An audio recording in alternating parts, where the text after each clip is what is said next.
Friends, today I'm going to discuss about the basic fundamental of AC bridge circuit. Now, what is AC bridge circuit? The name comes with bridge. The bridge means it will have a four arm. So the circuit of bridge circuit will have a four circuital arm. It will may look like that kind of. It will make that kind of look. And for AC, it is consisted of a property, a component. It is called as impedance. So it will have a impedance on every branch. So these four arms will be called as branch, and these are the impedances. Now it will have also a source.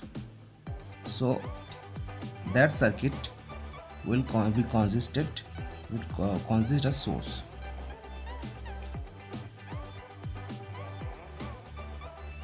And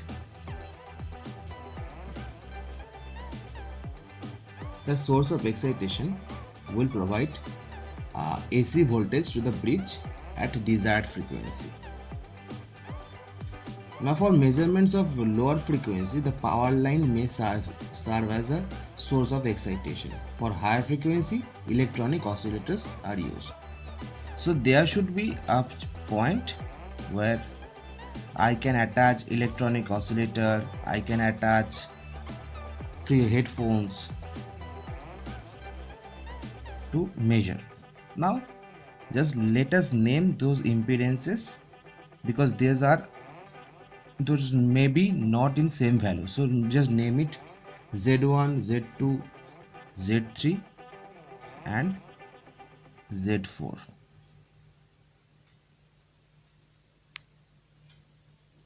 And name those branches, those points, that it will be point A, it is point B, it is point C, and it is point D.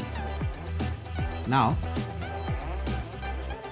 there is some condition about this bridge operation. That bridge operation will provide a condition.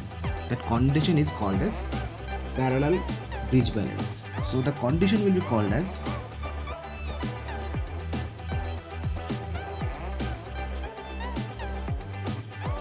parallel bridge balance. Now what is the bridge balance condition? The condition requires a potential difference between those branches. So those opposite branches will have some equal potential difference. So means that A to C will have the potential difference and B to D the potential difference will be equal. So EAC equals to EBD. Again also it will have EBA equals to EBC. So EBA will be equals to EBC. What is the value of EBA? The value of EBA is, let us mark that from A to B there is a current. The current flow will happen.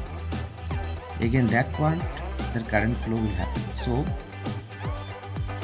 if I consider that those currents are I1 and I2 from A and B, so here it is I3 and I4.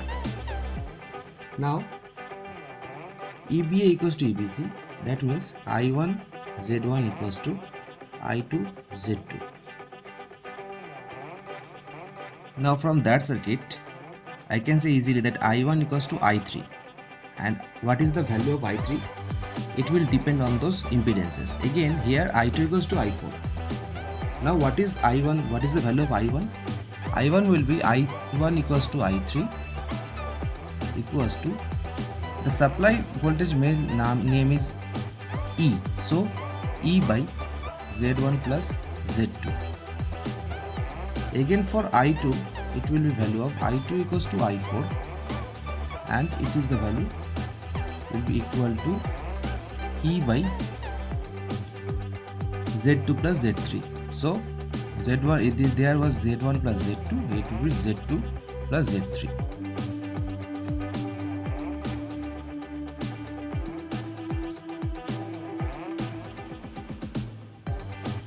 Now if I solve those equations and if I substitute those equations, and I will get E by Z1 plus Z3 into Z1 equals to E by Z2 plus Z4 into Z2. I am just putting the value here. So the value will be put it here and the equation may look like that. And from that solving I will get Z1 Z4 equals to Z2 into Z3, or in simple word Z1 by Z2 equals to Z3 by Z4. Again, each and every impedance will have some phase modulation, so some kind of phase angle, and if I name it rapidly that it is for Z1 it is phi theta 1, therefore Z2 it is theta 2, Z3 is theta 3 and Z4 is theta 4. So theta 1 plus theta 4 equals to theta 2 plus theta 3. So that is the basic bridge condition for impedance value, and that is the bridge condition for the phase angle difference, the phase angle value of the bridge.